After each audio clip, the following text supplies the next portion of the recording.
and impacts. And may I call on Vice Mayor Attorney Harold Respicio to discuss this.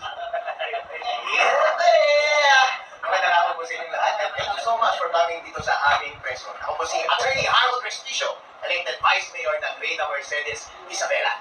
Ako po ay nagre-representa ng lahat ng Pilipino, lahat ng probinsyano, lahat ng Ilocano, lahat ng Tagaluzon, at lahat ng mga kumukontrang elected official laban sa administrasyon na ito. Dahil hindi totoo ang sinasabi nila na may solid north.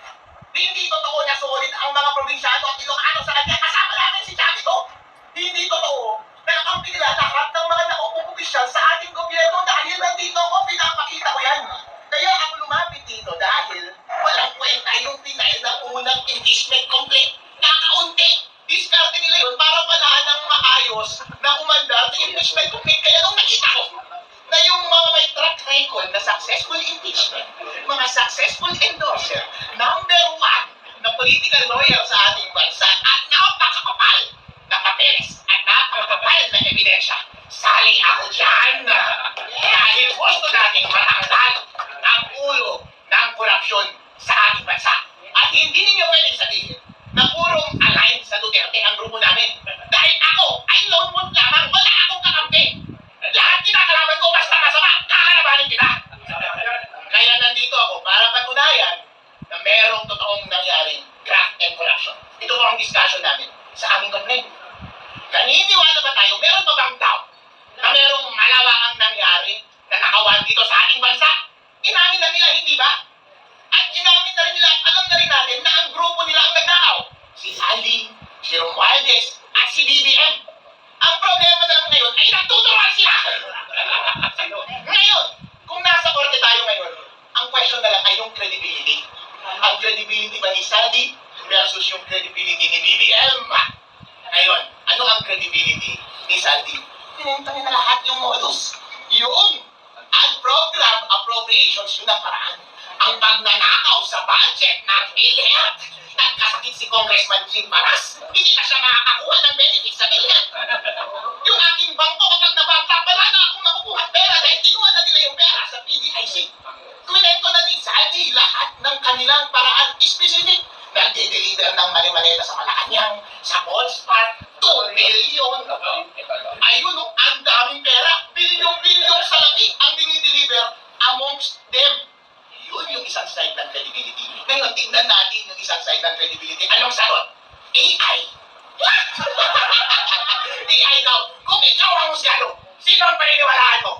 Yung kasama sa conspiracy na tinuturo nila ang bawat isa o yung nagpapalusot na mastermind?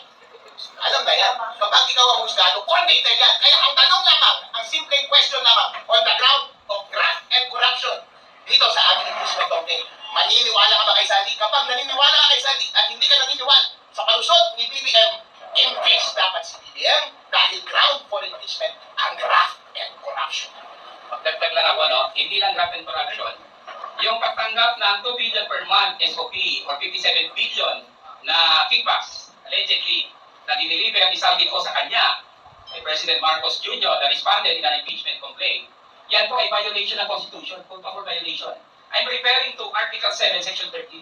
Bawal ang conflict of interest. Bawal kumuha ng kickbacks. Bawal tumanggap ng regalo sa mga transaksyon sa gobyerno. Saan ba galing itong 57 billion or 2 billion per month? Sa mga kontraktor po ito na may transaksyon sa gobyerno.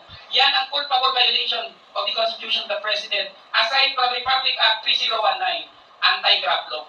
Dalawa po ang kanyang violation dito sa kickback scheme or SOP na sinabi ni Saldi ko. Yung bribery ay kasama na sa graft and corruption, kasama na rin siya dito sa Article 7, Section 13 of the Constitution. Just a short alam mo, si Saldi, personal friend ko. At sinabi niya talaga yung mga sinasabi niya kay tungkol kay Marcos. No? In fact, ito hindi na makatanggalin siya sa Appropriations Committee dahil hindi siya nakadeliver sa amount na napagkalaki na hinihingi nila Marcos Jr. at pamilya niya. So, in other words, mga kababayan, Saldi ko, sinasabi nila, hindi, hearsay lang yan kasi wala naman siyang under oath doon sa kanya. hindi po totoo yan, may jurisprudence na po tayo, na yung galing sa Facebook is not visible in evidence. Pangalawa, kasama siya sa isang conspiracy. The conspiracy to commit crimes of plunder. So, dapat maniwala at kapapaniwala ang sinasabi ni Sandy ko. So yun po, kaya dito sa complaint namin, in-emphasize namin yung mga ebidensya against Marcos sa mga diniliver ng pera. Pero hanggang ngayon, ang Senate Blue Ribbon Committee, kaya nga po nagpahit kami ng impeachment. Dahil ang tingin namin si Lacson, masyadong pabor sa kanila. Hindi niya pinatawag si Bersamin, hindi niya pinatawag si Amina, tingnan mo si Amina, katuwag pa ni Mike Defensor sa kasal.